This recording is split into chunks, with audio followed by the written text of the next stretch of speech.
በስመ አብ ወወልድ ወመንፈስ ቅዱስ አሃዱ አምላክ አሜን።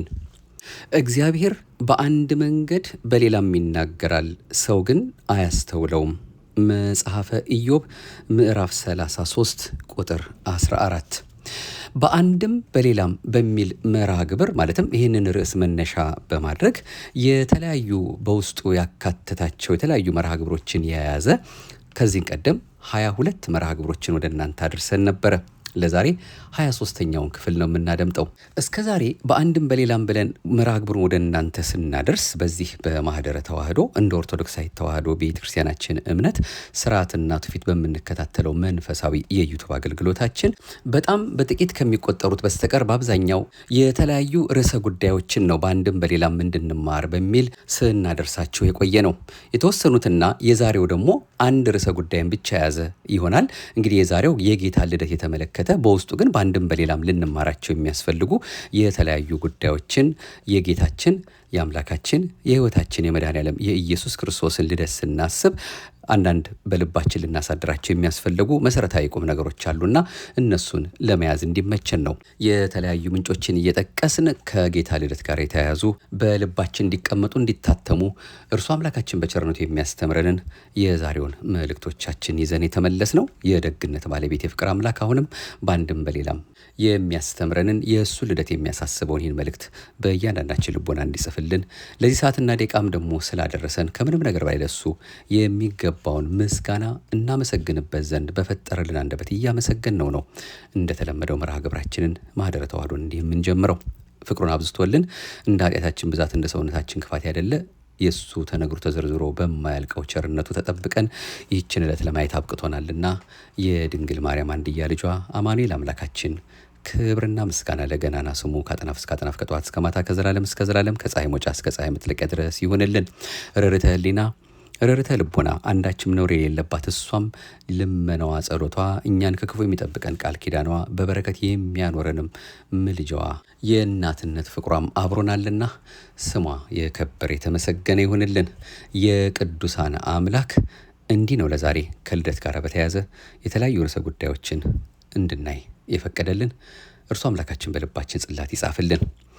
የሰው ልጅ ወደዚች ምድር ከተጣለ በኋላ 5500 ዘመን በሐዘን በፍርሃት በመራቆት በቅጣት በለቅሶ ካሳለፈ በኋላ ከልጅ ልጅ ተወልጄ አድንሃለሁ ብሎ በገባለት ቃል ኪዳን መሰረት ዘመኑ ሲደርስ ከሶስቱ አካላት አንዱ አካላዊ ቃል እግዚአብሔር ወልድ ሆህተ ገነት ከሆነችው ከቅድስት ንጽሕት ድንግል ማርያም በተድላ መለኮት ተወልዶ ሞተ ሥጋ ሞተ ነፍስ ተፈርዶበት ተጎሳቅሎ የነበረው የሰው ልጅ የቀደመ ክብሩ ተመልሶለት ዘመኑ ተለውጦለት የቀደመው የባርነት ስርዓት የተወገደለት የሁሉ ደስታ የሆነው መርአዊ ክርስቶስ ወደዚህ ዓለም የመጣበት በጨለማ ይሄድ የነበረ ሕዝብ ብርሃንን ያየበት የሰላም የደስታ የድህነት የመጽናናት ዘመን ነውና አሁን ያለንበት ዘመኑ ዘመነ መርአዊ ተብሏል።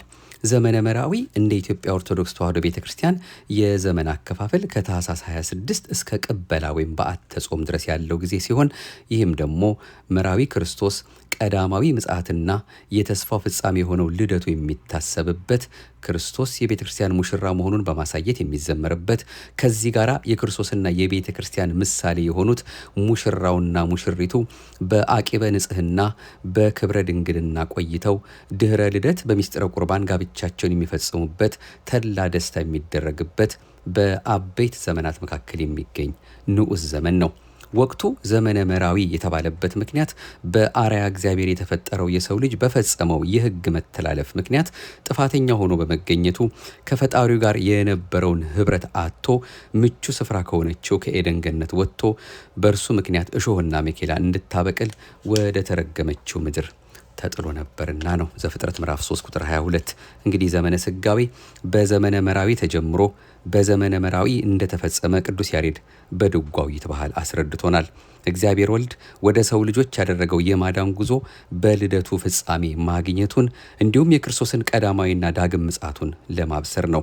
ነቢያት አስቀድመው መድኃኒት ከጽዮን ይወጣል፣ ኃጢአትንም ያስወግዳል፣ ኃጢአታቸውንም ባራኩላቸው ጊዜ በእርሱ ተስፋቸውን ያገኛሉ ብለው አስቀድሞ ትንቢት የተናገሩለት ምርኮን የሚመልሰው ቀዳማዊ ቃል ኢየሱስ ክርስቶስ የተቆጠረው ሱባኤ ሲፈጸም የጠፋውን ሊፈልግ የተበተነውን ሊሰበስብ ወደኛ መጣ በማለት ዘምሯል።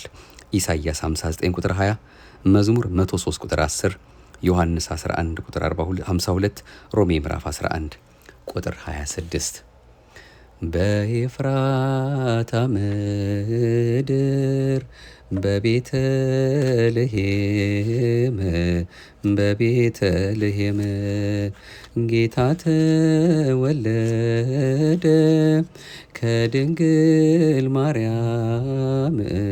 ከድንግል ማርያም ብርሃናዊው ኮከብ ከሰማይ ዝቅ አለ ፍጥረትም ዘመረ ሃሌሉያ እያለ ኮከቡን በምስራቅ አይተን እንሰግድለት ዘንድ መጥተናልና የተወለደው የአይሁድ ንጉሥ ወዴት ነው እያሉ መጡ። በንጉሡ በሄሮድስ ዘመን በቤተልሔም ጌታ ኢየሱስ ክርስቶስ በተወለደ ጊዜ እነሆ የፍልስፍና ሰዎች ከምስራቅ መጥተው ወደ ኢየሩሳሌም ደረሱ። እኒህ ፈላስፎች ከበለዓም ወገን ናቸው። እነርሱ በከዋክብት የሚፈላሰፉ ናቸው። በመጽሐፋቸው በበለዓም መጽሐፍም የአይሁድ ንጉሥ ሊወለድ እንዳለው ተጽፏልና እርሱ በለዓም ከያዕቆብ ኮከብ ይወጣል ከእስራኤልም በትር ይነሳል ብሎ እንደነበረ እንግዲህ ይቅር ባይ እግዚአብሔርም በረቀቀ ጥበቡ አስተዋይ አደረጋቸው፣ በሚያምኑበትም ሳባቸው። እነርሱ ከዋክብትን በመጠባበቅ የሚፈላሰፉ ነበሩና ይህንንም ኮከብ ገለጠላቸው። ባዩትም ጊዜ ደስ አላቸው። መልኩ በብዙ አይነት የተለየ ነውና ሕፃን የታቀፈች ድንግል ብላቴናን ይመስላል። እርሱም በቀን ይጓዛል፣ በሌሊትም ይሰወራል። ከሰውም ሲገናኙ ይሰወርና ሲቆሙ በሌላ አንጻር ይገለጥላቸዋል። እነርሱም ወደ ኢየሩሳሌም ሲደርሱ ያ ኮከብ ተሰወራቸው፣ እጅግ አዘኑ፣ የሚያደርጉትንም አላወቁም። ከዚህም በኋላ ወደ ኢየሩሳሌም ከተማ ገብተው ስለተወለደው ንጉሥ ጠየቁ። የእኒህም ሰዎች ቁጥራቸው 30,000 ሲሆን ነገሥታቱ 3 ናቸው። ለእያንዳንዱ ንጉሥ 10 ሺህ ሰራዊት አለው። ንጉሡ ሄሮድስም በሰማ ጊዜ ደነገጠ። ኢየሩሳሌምም በመላዋ ከእርሱ ጋር ደነገጠች። የካህናት አለቆችና የሕዝቡም ጸሐፊዎች ሁሉ ሰብስቦ ክርስቶስ በየት ይወለዳል ብሎ ጠየቃቸው። እነርሱም በነቢይ የኤፍራታ ዕፃ ቤተልሔም አንቺ ከይሁዳ ነገሥታት አታንሽም፣ ወገኖች የእስራኤልን የሚጠብቅ ንጉሥ ከአንቺ ይወለዳል ተብሎ ተጽፏልና የይሁዳ ዕፃ በምትሆን በቤተልሔም ነው አሉት ይላል። እንግዲህ የኮከቡን ነገር ለማንሳት ብቻ አይደለ፣ ሰብአ ሰገል ወደ አምላካችን ያቀረቡት አምሃ እጅግ በጣም በርካታ ትርጓሜ ስላለው እሱን ለማየት ወደን ነው ይህንን ነገር ከላይ ትንሽ ሳብ አድርገን ያመጣ ነው። ኮከቡንም ባዩ ጊዜ እጅግ ደስ አላቸው። ወደ ቤትም በገቡ ጊዜ ሕፃኑን ከእናቱ ከድንግል ማርያም ጋር አገኙት። ወድቀውም ሰገዱለት። ሳጥናቸውንም ከፍተው የወርቅ የከርቤና የዕጣን እጅ መንሻ አቀረቡለት ብሎ ተናግሯል። የዚህን ትርጓሜ በአንድም በሌላም እንዲህ እንማረው። ወርቅ መገበራቸው ወርቅ እንገብርላቸው የነበሩ ነገሥታት ጥንቱን ፍጡራን ኋላም ኃላፊያን መዋቲያን ናቸው። አንተ ግን ጥንቱን ያልተፈጠርክ ኋላም የማታልፍ የማትሻር ዘላለማዊ ንጉሥ ነህ ሲሉ ነው።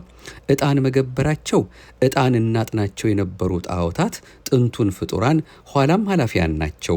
አንተ ግን ጥንቱን ያልተፈጠርክ ኋላም የማታልፍ ዘላለማዊ አምላክ ነህ ሲሉ ነው።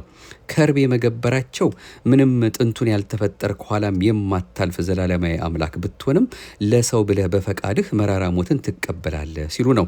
አንድም ወርቅ ጽሩይ ነው፣ አንተም ጽሩየ ባህሪ ነህ ሲሉ ነው። ዕጣን ምዑዝ ነው፣ አንተም ምዑዘ ባህሪ ነህ ሲሉ ነው። ከርቤም በቁሙ በዕለተ ዓርብ ትቀምሰዋለህ ሲሉ ነው። አንድም ወርቅ ጽሩይ ነው፣ በአንተ ያመኑ ምእመናን ጽሩያነ ምግባር ወሃይማኖት ናቸው ሲሉ ነው። ዕጣን ምዑዝ ነው፣ በአንተ ያመኑ ምእመናን ምዑዛነ ምግባር ወሃይማኖት ናቸው ሲሉ ነው። ከርቤ የተሰበረውን ይጠግናል፣ የተለያየውን አንድ ያደርጋል። አንተም ጽና ነፍስ ልጅነት አጥቶ ከነገደ መልአክ ተለይቶ ይኖር የነበረ አዳምን ጽና ነፍስ ልጅነት ሰጥተህ ከማኅበረ መላእክት ጋር አንድ ታደርገዋለህ ሲሉ ነው። አንድም ወርቅ የሃይማኖት ምሳሌ ነው፣ ወርቅ በእሳት ካልተፈተነ ጽሩይነቱ ግብዝነቱ አይታወቅም። ሃይማኖትም በመከራ ካልተፈተነ ዋጋ ማሰጠቱ አይታወቅምና። ዕጣን የተስፋ ምሳሌ ነው። ዕጣን ከሩቅ ይሸታል። ተስፋም ተስፋሰ ትረስዮ ለዘኢሃለወ ከመዛሃለወ እንዲል የሌለውን እንዳለ የራቀውን እንደቀረበ አድርጋ ታሳያለችና። ከርቤ የፍቅር ምሳሌ ነው። ከርቤ የተለያየውን አንድ ያደርጋል፣ የተሰበረውን ይጠግናል። ፍቅርም የተለያየውን አንድ ያደርጋል፣ የተራራቀውን ያቀራርባልና። አንድም ሃይማኖት፣ ተስፋ፣ ፍቅር ያንተ ገንዘቦች ናቸው ሲሉ ነው። አንድም ለዘላለም ጸንተው የሚኖሩ ሃይማኖትን፣ ተስፋን፣ ፍቅርን ገንዘብ አድርገን እናመሰግንሃለን ሲሉ ነው። በሌላ መልኩም ደግሞ አንደኛ ቆሮንቶስ ምዕራፍ 13 ቁጥር 13 ላይም እምነት፣ ተስፋ፣ ፍቅር እነዚህ ሶስቱ ጸንተው ይኖራሉ ፍቅርን አበልጠው የሚለውም እንዳለ ሆኖ ማለት ነው። አንድም ወርቅ የሰማዕታት ምሳሌ ነው። ከመ ወርቅ በእሳት ፈተኖሙ ለሰማዕት ይላል። ሰማዕታትን እንደ ወርቅ በእሳት ፈተናቸው እንደተባለው ሃይማኖታቸውን በአላውያን ነገስታት ፊት መስክረው እንደ ወርቅ በእሳት ተፈትነው ነጥረው ይወጣሉና። ዕጣን የባህታውያን ምሳሌ ነው። ዕጣን ከሩቅ ይሸታል፣ ባህታውያንም በተስፋ ኗሪዎች ናቸውና። ከርቤ የምእመናን ምሳሌ ሲሆን ሰማዕታት፣ ባህታውያን፣ ምእመናን ያንተ ገንዘቦች ናቸው ሲሉ ነው። አንድም ወርቅ የመላእክት፣ ዕጣን የደቂቀ አዳም፣ ከርቤ የካለ ፍጥረት ምሳሌ። እመቤታችን ወርቁን ከፍላ ለነዳያን መጽተዋለች፣ የቀረውን ለቅዱስ ጴጥሮስ ሰጥተዋለች። ቅዱስ ጴጥሮስም ከፍሎ ለነዳያን ሰጥቶ የቀረውን ለቀሌምንጦስ ሰጥቶታል። ቀሌምንጦስም አብያተ ክርስቲያናት አሳንጾበት፣ መጽሐፍ ታጽፎበት፣ ጻሕል ጽዋ አሰርቶለት የቀረውን ከ8ቱ መጽሐፍት ጋር በአንቀጸ ሮም ቀብሮታል።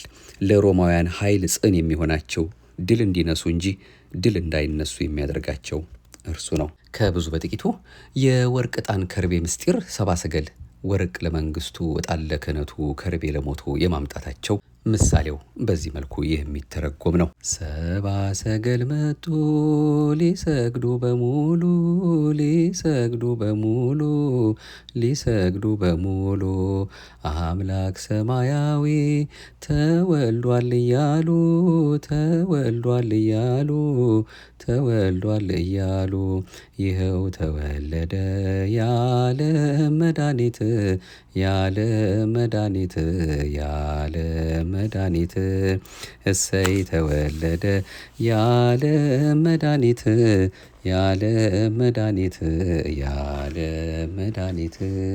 ሌላው ከልባችን መጥፋት የሌለበት በአንድም በሌላም ልንማረው የሚያስፈልገን ደግሞ እሱ የእግዚአብሔር ልጅ መድኃኔዓለም ኢየሱስ ክርስቶስ እሱ ራሱ እግዚአብሔር የሆነ ማለት ነው። የእግዚአብሔር ልጅ እግዚአብሔር በአጭር ቁመት በጠባብ ደረት ተወስኖ ለምን በስጋ መገለጥ አስፈለገው? መድኃኔዓለም ለምን መጣ? የሚል ጥያቄ ቢኖር ቀጣዮቹ የተወሰኑት ነጥቦች ይህንኑ የሚነግሩ ናቸው። ሰፊ ነው፣ የሚብራራ ነው እያንዳንዱ። እኛ ግን ለዚህ መርሃ ግብራችን እንደሚመች ብቻ ሀሳቡ እናነሳለን። የመጀመሪያው ቃል ኪዳኑን ሊፈጽም ነው። በ5 ቀን ተኩል ከልጅ ልጅ ተወልጄ አንተ በዋልክበት ሜዳ ድኬ በመስቀሌ በሞቴ አድንሃለሁ በማለት አምላካችን በቀሌምንጦስ መጽሐፍ እንደተጻፈ ቃል የገባለትን አዳምን ያንን የገባለትን ቃል ይፈጽም ዘንድ ወደ ቀደመ ክብሩ ሊመልሰው እንደወጣ ይቅር ሳይል ያንን ፍጻሜ እንዲያሳየው ከእመቤታችን ከንጽሕት ቅድስት ድንግል ማርያም ተወለደ። ስለዚህ ለአዳም የተገባ ቃል ኪዳን ሲሆን አዳምን በአርአያውና በአምሳሉ ፈጥሮ አክብሮ ሳለ ምንም ሳያጣ ከአምላኩ የተሰጠውን ትእዛዝ በማፍረሱ ለ7 ዓመታት በተድላ ደስታ ይኖርባት ከነበረችው ገነት እንዲወጣ ተፈርዶበት ነበርና መቼም ቢሆን የሰው ልጅ ጥፋት የማይወድ አምላካችን በዚህ መልኩ ሳይቀየመው እርሱ መምጣት ዳግማዊ አዳም ኢየሱስ ክርስቶስ መድኃኒት ሊሆነው ወደ ቀደመ ክብሩ ሊመልሰው ስጋ መልበስ አስፈልጎት ነበርና ቃል ኪዳኑን ሊፈጽም መድኃኔዓለም ወደዚህ ዓለም መጣ። ሁለተኛ ትንቢተ ነቢያትን ሊፈጽም ነው። የተገባለት ቃል ኪዳን ለአዳምና ለልጆቹ ማለት ነው። ይህንኑ ነቢያት በተለያየ መልኩ ተናግረውታል፣ ተንብየውለታል።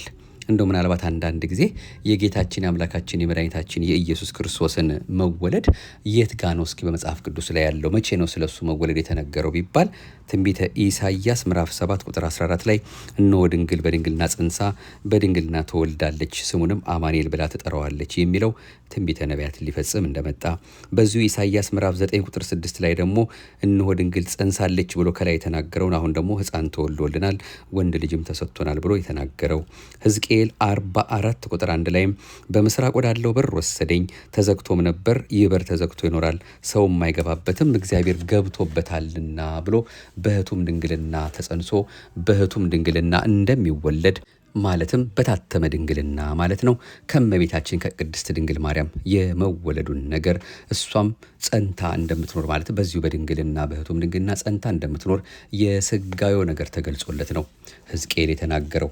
የተዘጋች በር የተባለች እመቤታችን ናት። እግዚአብሔር ገብቶበታልና ሰው አይገባበትም ተዘግቶ ይኖራል ሲል እመቤታችን አምላካችን ከመውለዷ በፊት ከወለደችውም በኋላ በሕቱም ድንግልና ጸንታ ለመኖሯ ምሳሌ ነው። ሚክያስ ምዕራፍ 5 ቁጥር 2 ላይም ትንቢተ ሚክያስ ማለት ነው አንቺ ቤተልሔም ኤፍራታ ሆይ አንቺ በይሁዳ አእላፋት መካከል ትሆኚ ዘንድ ታናሽ ነሽ፣ ከአንቺ ግን አወጣጡ ከቀድሞ ጀምሮ ከዘላለም የሆነ በእስራኤልም ላይ ገዥ የሚሆን ይወጣልኛል የሚልም ትንቢት ተነግሮ ነበርና ነው።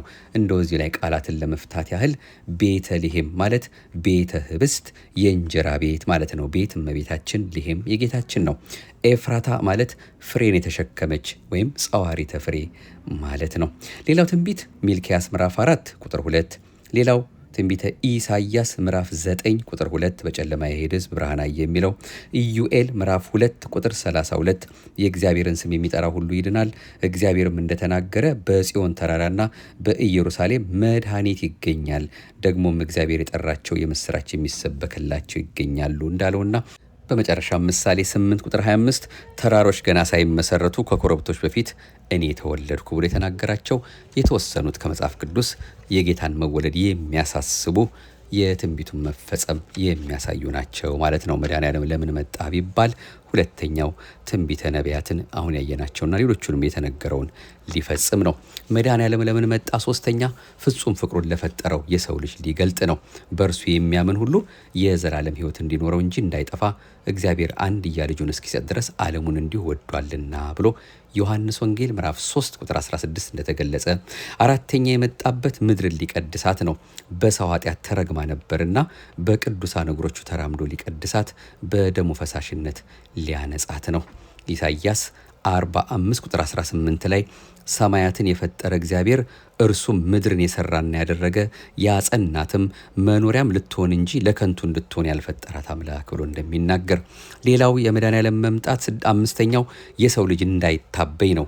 የሚቀናቀነኝ የለም እኔ ኃይለኛ ጉልበተኛ ነኝ እያለ በልቡ እንዳይታበይ አምላክ ነኝ እንዳይል ሁሉን የፈጠረ አምላክ እንዳለ ሊያሳይ አምላካችን በስጋ ተገለጠ። ስድስተኛ የአምላክ ግዙፍ አካል እንዲታይ እንዲገለጥ፣ የሰው ልጅ አምኖ እንኳ ቢሆን አምላክ የሚለው ረቂቅና መንፈሳዊ አካል እንጂ ግዙፍ አካል እንዳለው ስለማያምን ይህን ሊያሳይ በእርግጥም አምላክ አካላዊ ቃል መሆኑን ሊያስረዳ ነው። ሌላው የመጨረሻው ደግሞ ሰባተኛው ዲያብሎስ በከይሲ እባብ አድሮ እንዳሳታቸው አዳምና ሔዋንን እርሱም በሰው አካል በእመቤታችን አድሮ ተወልዶ ሊያድነው ነው። ጥበብን በጥበብ ለመሻር ማለት ነው። ወይም ያንን የዲያብሎስን ጥበቡን እሱም አምላካችን በረቀቀ ጥበቡ ሊሽረው ነው። የድነታችን መሰረት ዘመዳችን በምትሆን በንጽሕት ድንግል ቃለ እግዚአብሔር ተሰውሮ ፍቅሩን ገለጠልን። በደመና መጋረጃ ተሰወረ፣ ከቅድስት ድንግል መድህን ተወለደ፣ ጌታ ተገኘ፣ እውነተኛ የጽድቅ ፀሐይ ወጣ ብሎ በጎርጎርዮስ ካልዕ ቅዳሴ ላይ እንደምንሰማው እንግዲህ አምላካችን ሰው ሆኖ መወለድ ሳያስፈልገው አዳምን ወይም ይህን ዓለም ማዳን አይቻለውም ነበር ወይ? እንዲሁ በቃሉ ዓለም እንደፈጠረ አዳም ምሬሃለሁ፣ በቃ አሁን ካለህበት ከሲኦል ውጣ ማለት ይችል ነበር? አዎ ይችል ነበረ። ታዲያ ለምን ይሄን አደረገ? ማለትም ሰው መሆን ሳያስፈልገው ማዳን ሲቻለው ለምን ስጋ ለብሶ ወረደ ቢሉ፣ አንደኛ ፍርድ እንዳይዛባ ነው። ለአዳምና ሔዋን አትንኩ አትብሉ የተባሉትን ዕፀ በለስን ማለት ነው ወይም ዕፅን ቢበሉ ፍርዱ ምን እንደሚሆን ነግሯቸው ነበረ። ይህንንም ፍርድ ቃሉ የሚለወጥ አይደለምና አጽንቶባቸዋል። ዕብራውያን ምዕራፍ 6 ቁጥር 17 ላይ ያው ፍርዱ ያለው ኦሪት ዘፍጥረት ምዕራፍ 3 ላይ ነው። አንተም በላብህ ወስጥረህ ግረህ ትበላለህ፣ ምድር እሾህና አሜኬላ ታብቅልብህ፣ ሔዋንንም ደግሞ እንግዲህ በወለድሽ ጊዜ ምጥሽን ጻርሽን አበዛዋለሁ የሚል ነው።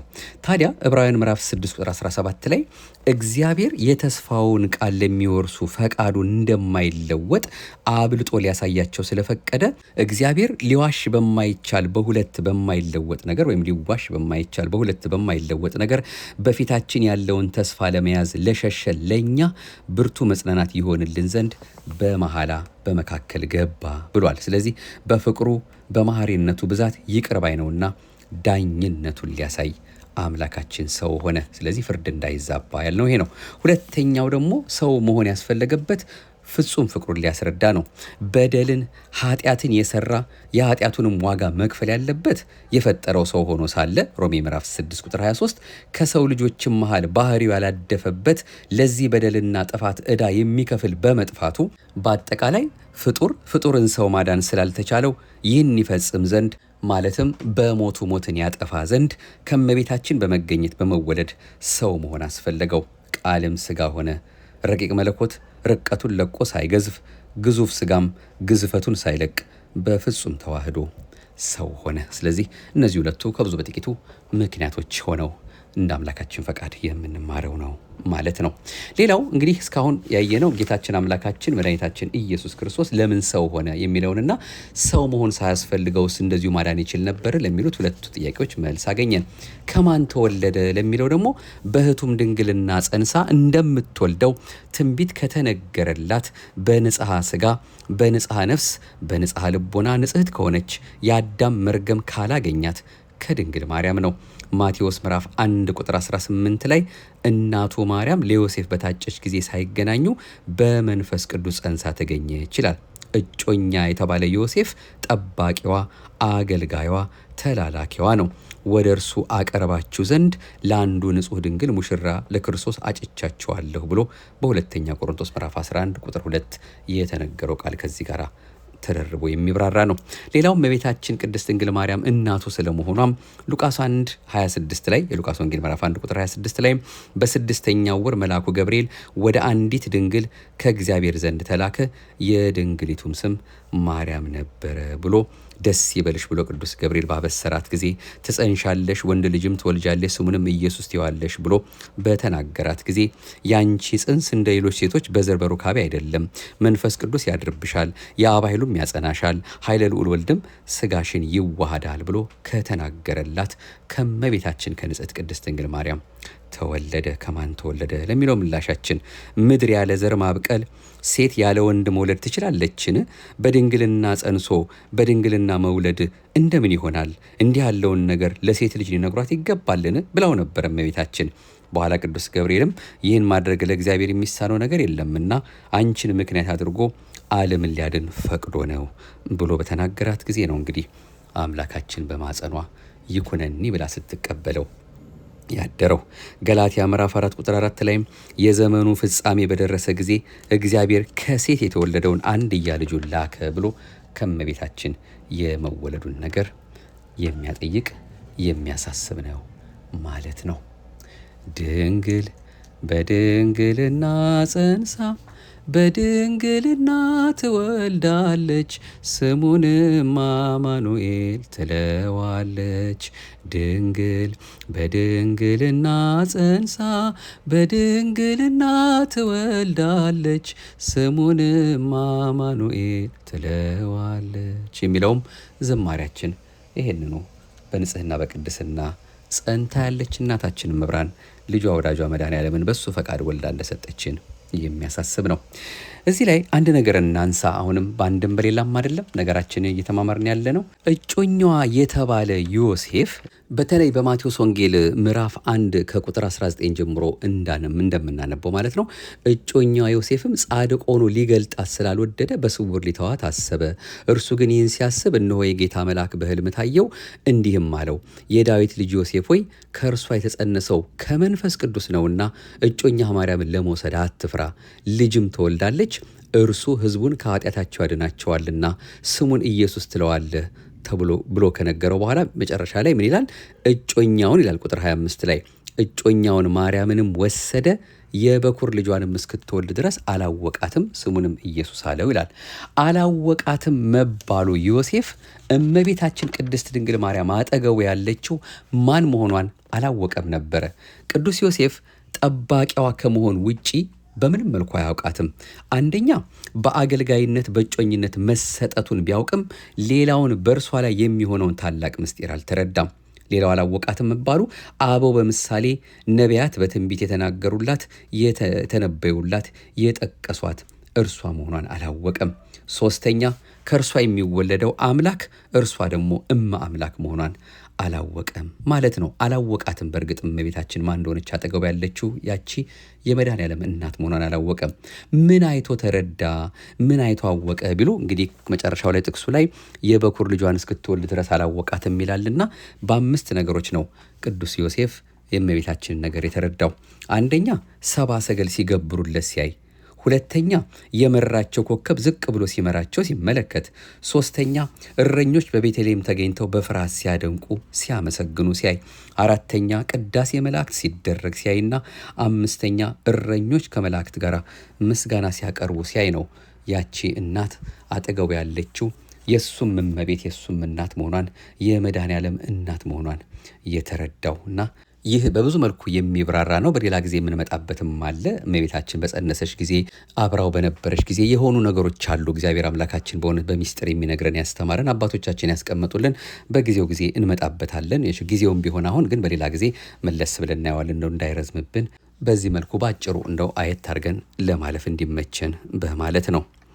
ሳር ቅጠሉ ሰርዶ ሰንበሌጥ ቄጤማው በዚያች ቀን በዚያች ወር ለምለም የነበረው በእልልታ ዘመሩ በደስታ ተሞልተው ጌታ መወለዱን የምስራች ሰምተው እልል በይ ቤተልሔም እልል በይ ቤተልሔም ሃሌ ሃሌሉያ የፍቅር የሰላም ነሽና ገበያ የፍቅር የሰላም ነሽና ገበያ።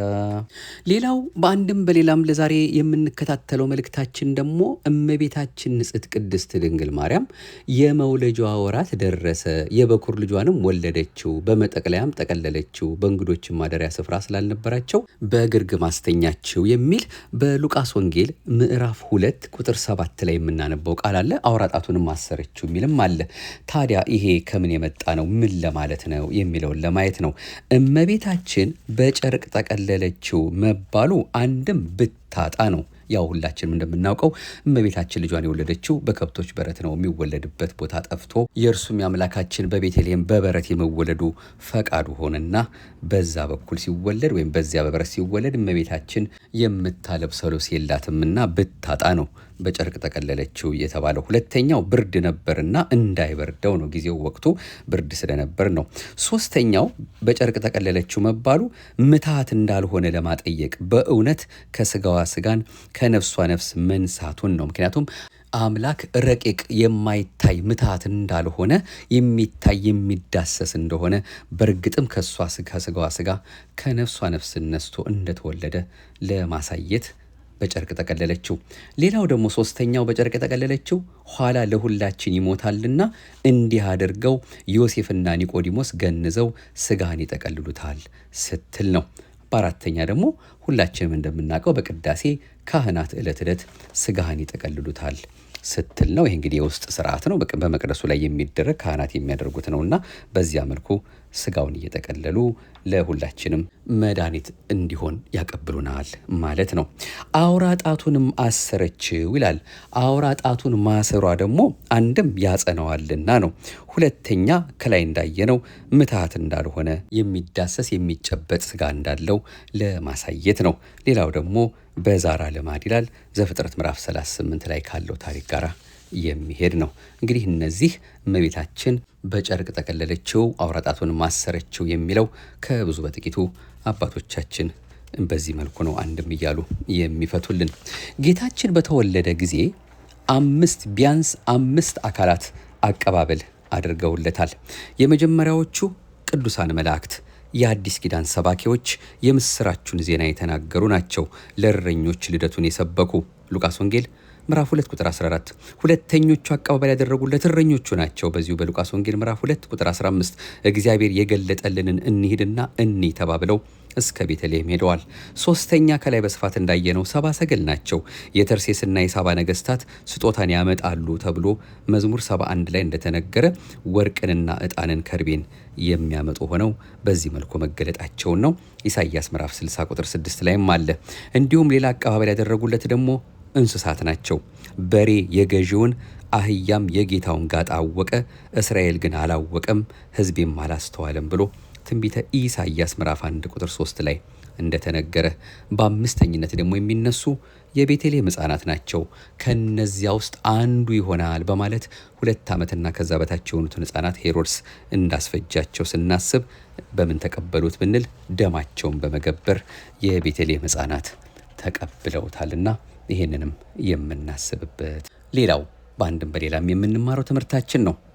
የአማልክት አምላክ ተወለደ ተወለደ መድኃኔ ዓለም የጌቶች ጌታ ተወለደ ተወለደ መድኃኔ ዓለም ከድንግል ማርያም በቤተልሔም ተወለደ አማኑኤል።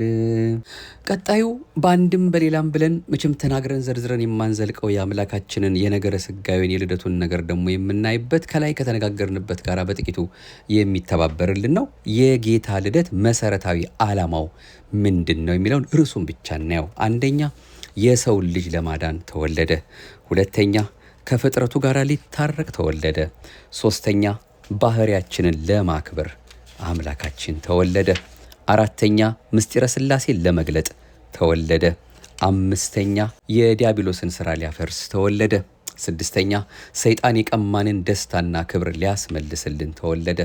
ሰባተኛ ምሉዕነቱን ለመግለጥ ተወለደ። ስምንተኛ የገባውን ቃል ኪዳን ለመፈጸም ተወለደ።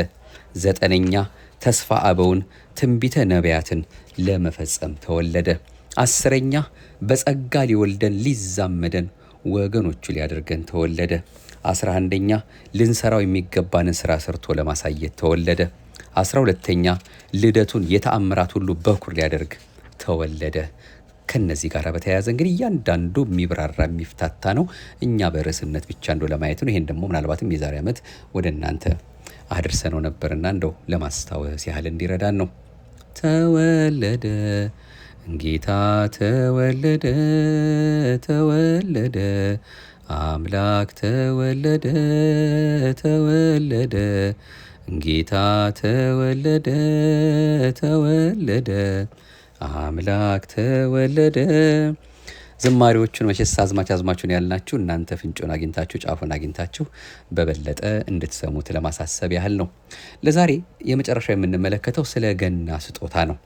ጌታችን በተወለደ ጊዜ ሰብአ ሰገል የጥበብ ሰዎች በምስራቅ ኮከብ እየተመሩ ወደ ተወለደበት ወደ ቤተልሔም ሄደው ከሰገዱለት በኋላ ለአምላክነቱና ለመንግስትነቱ መገለጫ የሚሆን ወርቅ፣ ዕጣን፣ ከርቤና የእጅ መንሻ አበርክተውለታል። ይህ እንዳየ ነው። ገጸ በረከት መቼና እንዴት ተጀመረ የሚለውን ስንመለከት በኪዳነ ወልድ ክፍል የመዝገበ ቃላት ገጸ በረከት የሚለውን ቃል የፊት መፍቻ፣ የአይን መግለጫ፣ የእጅ መንሻ፣ በረከት፣ መተያያ፣ እጅ ነስቶ ወዲያውኑ የሚሰጡት ስጦታ፣ መማለጃ፣ ገንዘብ፣ የሰላም መግባቢያና የንግግር መቀራረቢያ ማለት ነው ብለውታል። ገጸ በረከት የተጀመረው ከአዳምና ከሔዋን ጊዜ ጀምሮ ነው። አዳም ማጫ ይሁንሽ ብሎ ለሔዋን 300 ወቄት ወርቅ ሰጥቷታል። እንዲሁም እያው ብር ለይስሐቅ ሚስት ለርብቃ የወርቅ ጌጣጌጥ አበርክቶላታል። እንዲህ እያለ በየዘመናቱ ሲደረግና ሲፈጸም የቆየ ተግባር ነው።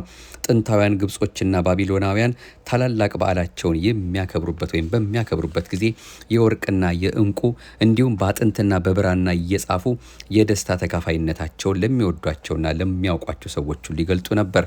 ግሪኮችም ታላላቅ በዓላቸውን በሚያከብሩበት ወቅት ለአስተዳዳሪዎችና ለታላላቅ ሰዎች ገጸ በረከት ወይም እጅ መንሻ ያበረክቱ ነበር። አይሁድም በታላላቅ በዓላት ጊዜ ለእግዚአብሔር ልዩ ልዩ መባ ያቀርቡ ነበር። ይኸውም ጣፋጭ ሽታ የሚሆን የሚቃጠል መስዋዕት፣ ወይፈን፣ የበግ ጠቦትና ነውር የሌለባቸውን ያቀርቡ እንደነበር ለመረዳት ይቻላል። ዘኍልቍ ምዕራፍ 29። ሰብአ ሰገልም ለተወለደው ሕፃን ለኢየሱስ ክርስቶስ ወርቅ ያመጡለት ከሁሉ በላይ መሆኑን ደህይቶ የነበረውን ዓለም በልደቱ የሚያከብረውና የሚያበለጽገው መሆኑን ለመግለጽ ነው። ዕጣን ደግሞ በምግባር ተዋርዶና የመንፈስ ቅዱስ መዓዛ ተለይቶት ጎስቁሎ የነበረውን የዓለም ሕዝብ በልደቱ መዓዛ የሚስበውና የሚያጣፍጠው መሆኑን ለማሳየት ነው። እንደዚሁም ከርቤ ያመጡለትም ከእግዚአብሔር ልጅነት ተለይቶት የነበረውን የሰው ልጅ በልደቱ አንድ ለማድረግና ከምግባርም ከእምነትም አርቆ እርስ በርሱም ተለይቶት የነበረውን ዓለም በልደቱ ለማቀራረብ የመጣ መሆኑን በተግባር ለማብራራት ነው ይለናል ወንጌል አንድምታ። ዛሬም ቢሆን እንግዲህ በገጸ በረከት መልክ አይሁን እንጂ የሰለጠነው ዓለም በየዓመቱ የክርስቶስን ልደት በዓል ምክንያት በማድረግ የተለያዩ ስጦታዎችን በመለዋወጥ ያከብረዋል። ስጦታ መለዋወጥ መልካም ቢሆንም መተኮር ያለበት ግን ስጦታ ከመንፈሳዊ ይዘቱ አንጻር ምን መምሰል አለበት የሚለውን መለየት ይኖርብናል። የምንሰጠው የልደት ስጦታ ፈጣሪያችንን የምናስብበት እንጂ ኃጢአትን የሚያሳስብ መሆን የለበትም።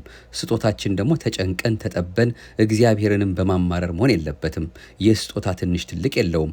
የክብር መግለጫ መሆኑን በማመን ትንሽ ትልቅ ሳንል በቻልነው አቅም መሆን ይኖርበታል። ተቀባዮችን ብንሆን ይህንኑ በማጤን በደስታ ልንቀበለው እና ክብር ልንሰጠው ይገባናል።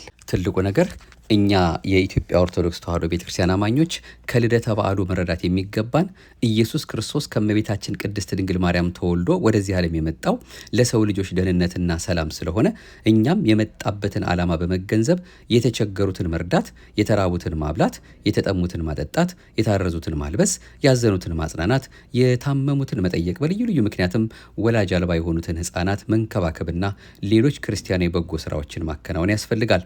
ይህ ለታናናሾች የምናቀርበው ስጦታ ለክርስቶስ የምናቀርበው ስጦታ ነው። ማቴዎስ 25 ቁጥር 31 ጌታችን በዕለተ ልደቱ የተናቁ የነበሩ እረኞችን ለምስጋና እንደጠራ እኛም በዓለ ልደትን ከተራቡ ከተቸገሩ፣ ምግብና ልብስ ከሌላቸው ሰዎች ጋር ማክበር ይኖርብናል። በዓለ ጥምቀቱንም ስናስብ ከዚሁ ጋር የተያዘ ነው ማለት ነው።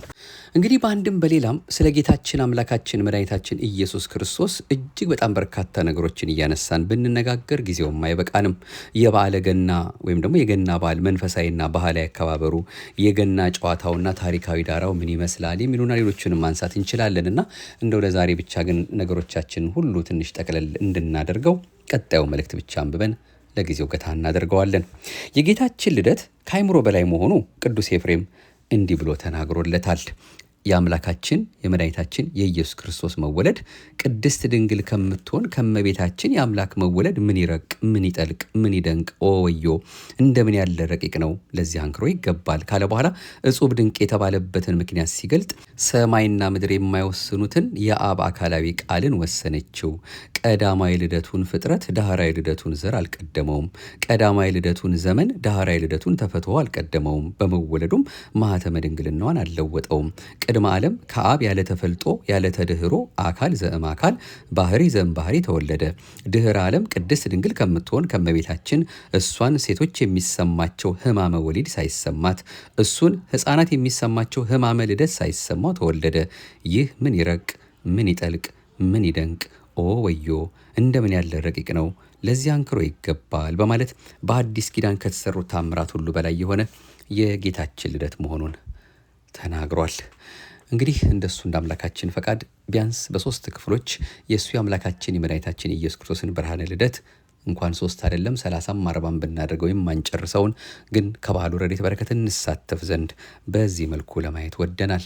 ወደ ብርሃነ ጥምቀቱ እየደረስን ነውና ከብርሃነ ጥምቀቱ ከከተራው ከዚሁ ጋር በተያያዘ ደግሞ አምላካችን ለምን በውሃ ተጠመቀ፣ ለምን በ40 ዘመኑ ተጠመቀ፣ ለምን በዮርዳኖስ ተጠመቀ የሚሉና ከዚሁ ጋር ልንመልሳቸው የሚገቡ የቅዱስ ቤተክርስቲያናችንን ትምህርቶችን ደግሞ እሱ መድኃኔዓለም እንደፈቀደልን በቀጣዮቹ የምንመለከታቸው መልእክቶቻችን ይሆናሉ።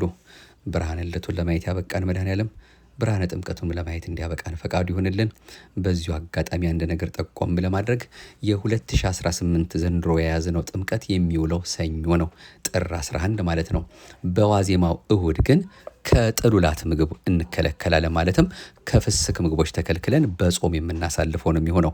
እስከ 9 ሰዓት እንደዚህ እንደ ሌሎቹ ቀን የምንጾመም ባይሆን የፍስክ ምግብ ግን ሳንበላ በጾም ነው እሁዱን የምናሳልፈው ማለት ነው። ከቅዳሴ በኋላ ምግብ እንበላለን፣ ግን የምንበላው የጾም ምግብ ነው እንጂ የፍስክ ምግብ እንዳልሆነ እንድንረዳው ነው። ይህም አባቶቻችን በተለይ በፍትሐ ነገሥቱም ረቡዕና አርብ ቢውል ጋድ ተብሎ የረቡዕ ፋንታ ማክሰኞ፣ የአርቡ ፋንታ ሐሙስ እንጾም ነበረ። ዘንድሮ ግን ጋዱ ወይም ደግሞ እንደ ጋድ ሆኖ የሚያገለግለን እሁድ ነው። ይህ የሆነበት ምክንያት ይሄ ሮብና አርቡ በየዓመቱ ስለማይመጣ እንዳይዘነጋ እንዳይረሳ በማለት ጥምቀት በማንኛውም ቀን ቢውል ቀድሞ ያለው ቀን ይጹም በሚል አባቶቻችን ስለነገሩን እሁዱ የጾም ቀን ሆኖ ያልፋል ማለት ነው። እንደው ይህንኑ ሳንረሳው ምንም እንኳ የጥምቀት መርሃ ግብርን የምንመለስበትም ቢሆን ከተራው ዘንድሮ የጾም ቀን ሆኖ የምናሳልፈው ይሆናል ማለት ነውና ይህን እንደው ለመጠቆም ያህል ነው። ይቆየን። እግዚአብሔር አምላካችን በእውነት የነገረንን ያስተማረንን በእያንዳንዳችን ልቦና እንዲጽፍልን የይቅርታውን ስራ እንዲሰራልን አሁንም የእሱ አምላካችን የተቀደሰ ፈቃዱ ይሁንልን። እሰይ እሰይ ተወለደ፣ እሰይ እሰይ ተወለደ፣ ከሰማየ ሰማያት ወረደ፣ ከድንግል ማርያም ተወለደ። እሱ ባይወለድ እሰይ እሰይ ቸሮ አባታችን፣ እሰይ እሰይ እርሱ ባይወለድ፣ እሰይ እሰይ መድኃኒታችን፣ እሰይ እሰይ መች ትገኝ ነበረ፣ እሰይ እሰይ ገነት ምድራችን፣ እሰይ እሰይ እሰይ እሰይ ተወለደ፣ እሰይ እሰይ ተወለደ፣ ከሰማየ ሰማይ ወረደ፣ ከድንግል ማርያም ተወለደ።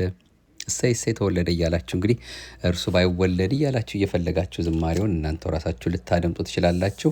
አሁንም አምላካችን የቸርነቱን ስራ ይስራልን። የሰማነውን ሁሉ በልባችን ጽላት ጽፎ ለፍሬ ለበረከት ለሕይወት ለመለወጥ እንዲያደርግልን የእሱ የመድኃኔዓለም የተቀደሰ ፈቃዱ ይሁንልን።